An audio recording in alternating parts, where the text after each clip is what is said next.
Although I thought I would just come back and after I fix my hair and try to talk about my stories a bit. Got my earrings here. Well, there's one. See if I can get that in. Um, so I started writing what was what actually became the Moonlit Sorceress. I had different names for it. It was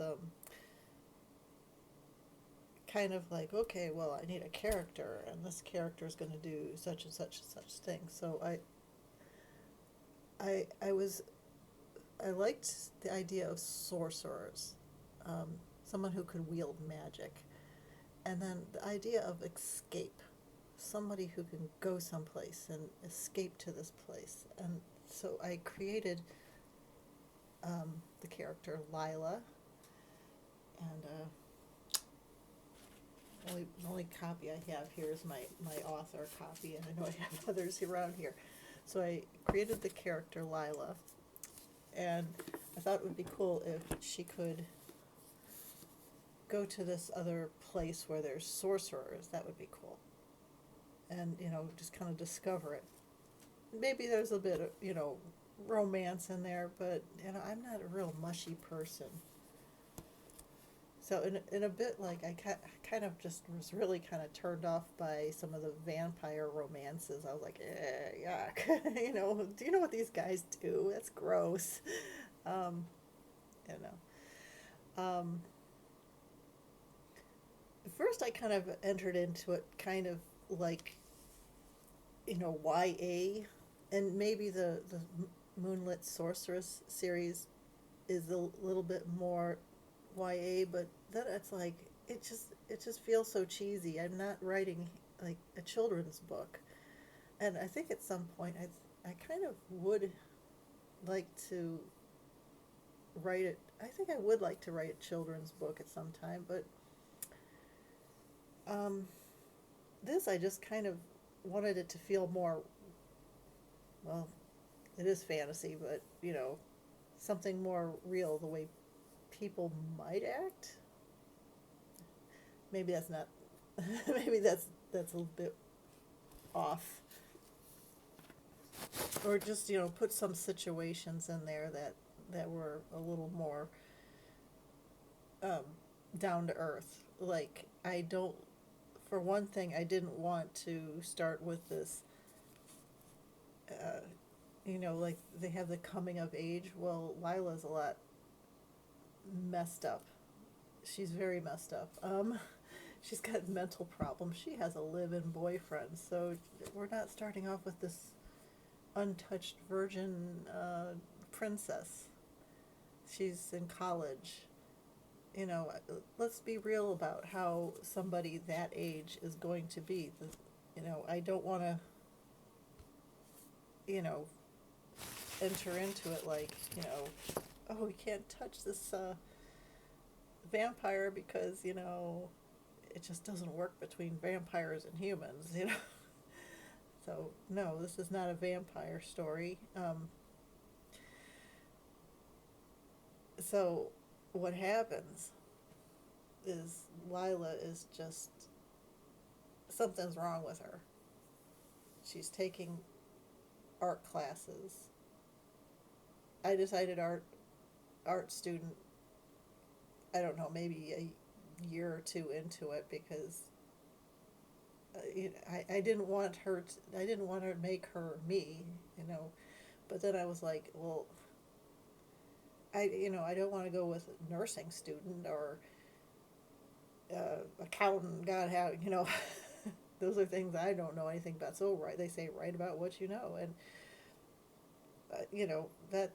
that was kind of, I thought that's kind of cool. This way, when I she can discuss art, and there's times when she'll be like, um, for instance, like even this one area here. I don't know if I can turn the camera around. I don't know if I have that ability. Do I have that? Is that what this can do here? I don't. Oh, it's not stopping. Okay, I'm gonna flip it around really quick and see if it'll do that. I don't know. Okay, so right there, I don't know if you could see that. So that's, I was doing this image under the chapter, The Brawl, and I wanted two figures, two characters fighting. But then you, if you're looking for like art references, um, the models are like, you know, they're just like standing there, like they're not really putting themselves into it. And I was like, well, who is the, you know, who is the artist that that did that really good painting, that the Stag at Sharkey's by George Bellows, because that, um, and I had to put that reference in there.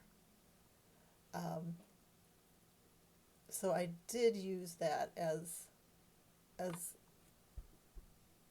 like in her mind she's thinking that's what those two guys look like. They're a couple of jerks, and you know, then she was thinking about that painting, Stag at Sharkey's, except she decided to call it Jackasses at Strathern's. Um,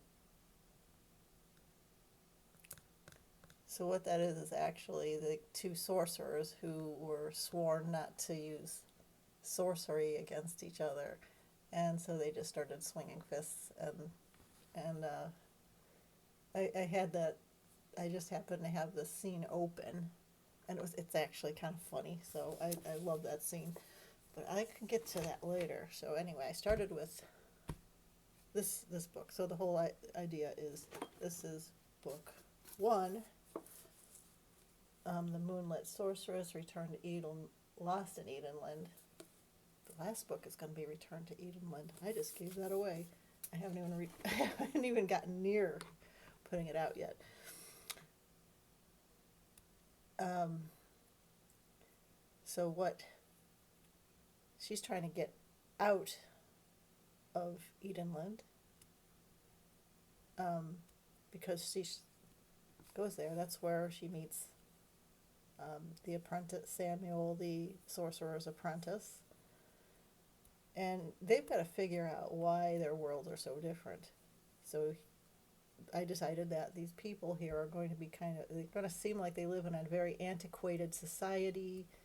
They are, um, they speak with like a Shakespearean Elizabethan English, and that just adds to the drama.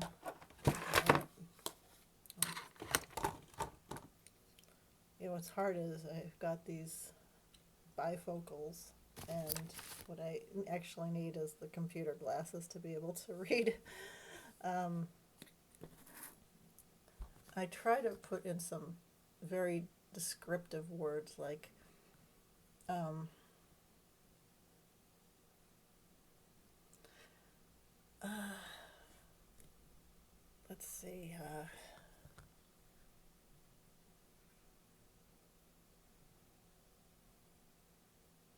trying to where I start here. Okay, so the seamstress made Lila a dress, a, a kirtle. Um, and Lila feels like she owes the seamstress something because she was very helpful. Um, I owe everything to you, Polly, for running all the way to Braden Hollow and sending Sam to my rescue. What I'd done was very stupid and dangerous. And Polly's very proper. 'Twas my Christian duty, she said, her eyes glazed downward humbly as she held up my new kirtle for me. All this detail, I'm stunned. It's gorgeous, I said, barely running my hand along the fabric of my new formal wear. It was blue, a deep, warm ultramarine, a color so rich like a lapis lazuli dream. I had a vague understanding of the nobility, but the more clothes Polly created for me, the more I fit the part. This is a type of clothing someone from my world might only wear to cosplay. Polly helped me wriggle into my new kirtle, and the sound of raised voices erupted through the walls. This time it wasn't from the staff quarreling in the scullery. The commotion prompted us both to peek outside the door facing the scullery, facing the library. That's what happens when I look away for a second. Heavens, who there is that? Polly whispered. I believe it's Master Luxbow and Lord Wexcombe, I replied, drawn to the excitement of the angered voices. And what they hear is, Thou arrogant coxcomb, I am not thy servant to take thy spoken orders. Hearken unto me. Samuel's voice boomed through the walls. I had never heard him so angry. Know thy place, yeoman son of a common dirt farmer. Back to the Hog's Wallow with thee, whither thou belongs. I may stand at a hog's wallow, alas, unlike thee, I am not the one dining at the trough, Samuel hurled back. Well said for a gong beetle which feasteth upon my droppings, continued William with his counter insults. A gong beetle, thou sayest? Samuel reared back indignantly. At least I earned my own position by the sweat of mine own brow, unlike thee, who hast come unto thine by the sweat of thy fathers, whilst fornicating with thy mother. Thou insolent common rubbish, sneered William. Thou farking doosebag! Samuel returned fire. I giggled. That a boy, Sam, I muttered to myself. Bollocks! To Hades with thee, William shouted. Withdraw thy palm, and keep thy promise to Master Strathern. We bring the skirmish out to the manor and fight as Mendos, without the use of magic, Samuel said, as the door burst open. The two angry men charged to duke out their aggression toward each other as they stormed out the back door. Oh my, what should we do? Asked Polly. We follow them and watch, I urged Polly to follow. Gracious, cried Polly. We were met on the back porch by Harold and Raleigh. It was a much welcome break from their boring work studies. They clapped and urged them on. Samuel and William quickly, I can't believe this,